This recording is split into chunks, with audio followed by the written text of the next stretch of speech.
Hello friends, welcome to my channel. आज हम बात करने वाले हैं कोरल रीफ की। कोरल रीफ को अगर हम दो भागों में बांट के इसका मतलब समझने की कोशिश करें तो शायद थोड़ा आसान होगा। कोरल शब्द आया है लैटिन वर्ड कोरालियम से, जिसका मतलब होता है कि skeleton of marine animal. Reef का मतलब होता है line of mountains.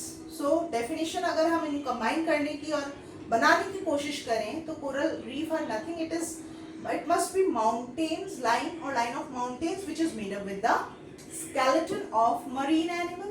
Of course literature अगर आप पढ़ेंगे कई जगह आपको ये देखने को मिलेगा, it is an underwater massive structure that is found in sea, ocean, which is made up with the skeleton of marine animal.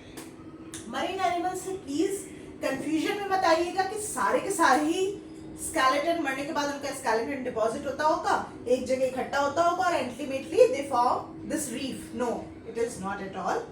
Coral असल में बनता है, जो कोरल जो स्केलेटन की बात हो रही है ना, स्केलेटन ऑफ मरीन एनिमल, ये एक स्केलेटन बनता है एक स्पेशल मरीन एनिमल से, and that marine animal is polyp. आज के लेक्चर में हम पॉलिप का ही थोड़ा डिटेल में बात करने वाले हैं, ठीक है, which is a unit of this coral. Now polyp is what? Polyp is a tube-like structure. When scientist ने जब initially इनको इसे देखा तो पाया कि और इसकी स्टडी की तो देखा कि हॉलो ट्यूब जैसा स्ट्रक्चर है, बहुत ही सॉफ्ट बॉडीड है, इसके अंदर कोई स्केलेटन नहीं है, देखिए, ठीक है, और एक एंड पे there are multiple appendages present,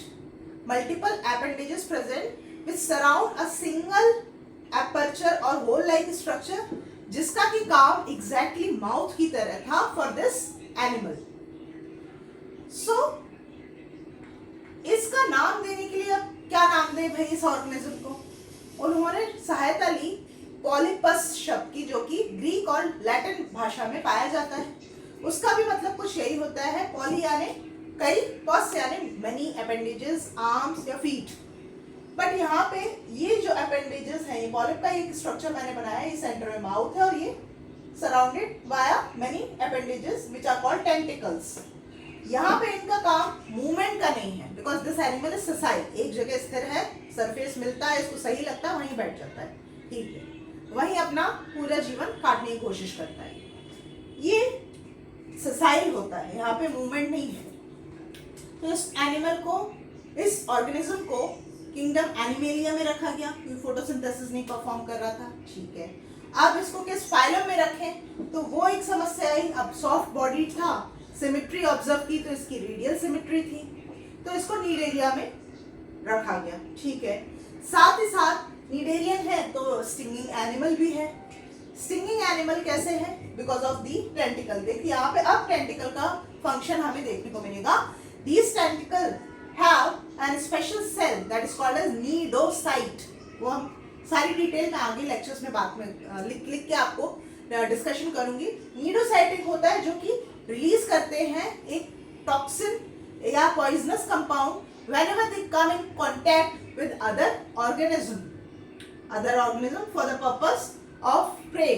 As a predator जब ये काम करेंगे तो उसको to fulfill their nutritional requirement, तो ये उसका शिकार करते हैं, उसे खाते हैं। जब कोई इनका शिकार करने के लिए आता है तभी ये टेंटिकल एक्टिव होते हैं और रिलीज करते हैं उस टॉक्सिन को to paralyse that organism, that creature. So this is the role of the tentacles here.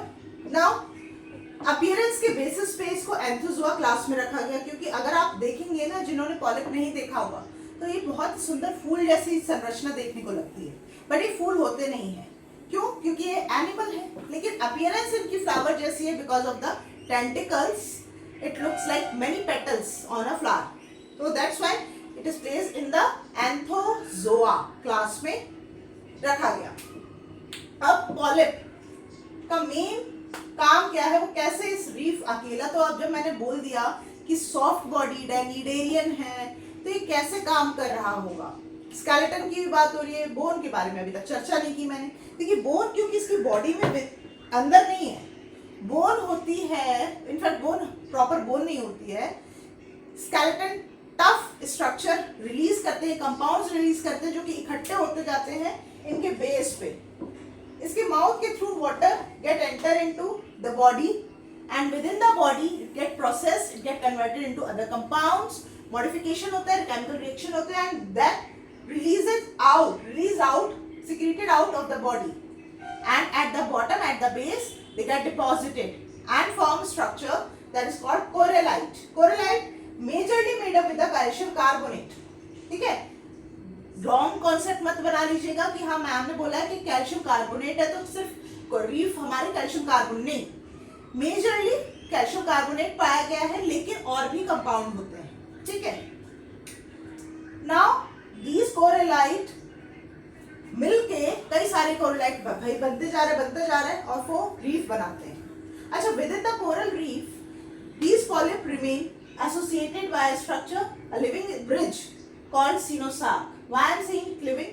Because there is a continuous transfer of energy and nutrition through this bridge and it is made up with a living tissue. That is, I am saying it is a living bridge. And all together they release, इनका secretion वाला काम भी continuous है। सो ये इकट्ठा ये इतना skeleton structure बनाते जाते हैं and many corals collectively form coral reef. A massive skeleton structure बनता है जो कि हमारे सामने कोरल रीफ की तरह बन के आता है। अच्छा, आपस में तो ये एक दूसरे के साथ एसोसिएशन में रहते ही हैं, साथ ही साथ यहाँ पे एक सिम्बायोटिक एसोसिएशन भी देखा गया है within their body. There is a green, मेरे पास पेन नहीं है, सॉरी, मैं इसी से बना रही हूँ, रेड से।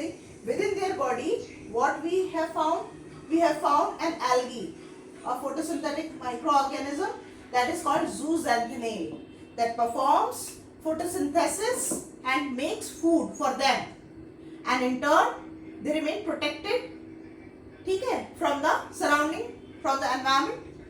तो इस तरह की सिम्बायोटिक रिलेशनशिप देखने को मिला। अब क्योंकि फोटोसिंथेसिस हो रही होगी तो क्या रिलीज हो रहा होगा? ऑक्सीजन। तो देखा जाए कोरल रीफ कितना इंपॉर्टेंट है ना।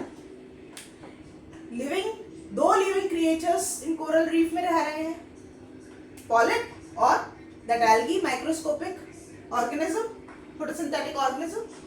तो कितना ऑक्सीजन रिलीज हो रहा है और साथ ही साथ ही डेड नहीं, स्केलेटन स्ट्रक्चर जरूर कह रहे हैं but it is not dead, it is living. So in this way many important features we will find out in the upcoming lectures related to coral reef, and in this lecture ये general information मुझे देना था, general लिखा है, थोड़ा detail भी दिया है मैंने, ठीक है, तो ये मुझे देना था, आप लोगों के साथ शेयर करना था। आई होप ये लेक्चर अच्छा लगा हो तो please hit the like button, share this video with your friends and please subscribe my channel. मिलते हैं आगे के लेक्चर्स के साथ में। Till then stay safe and stay blessed. Bye bye.